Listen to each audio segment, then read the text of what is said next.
Dnes budu dělat tuhle nadívanou kožecí bravčovou zadní přední panenku a k tomu udělám hubovou omáčku se sýrem z nívy a s ajdamem a k tomu budu ještě takovou brusnicovou oblohu budeme k tomu podávat a ještě jako přepeliči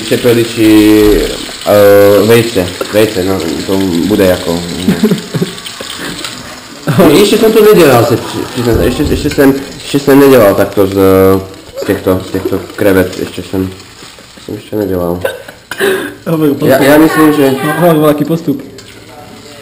Kámo, nevím. Kámo, hodíme si maso na oheň normálně a ono je jako sa tam bude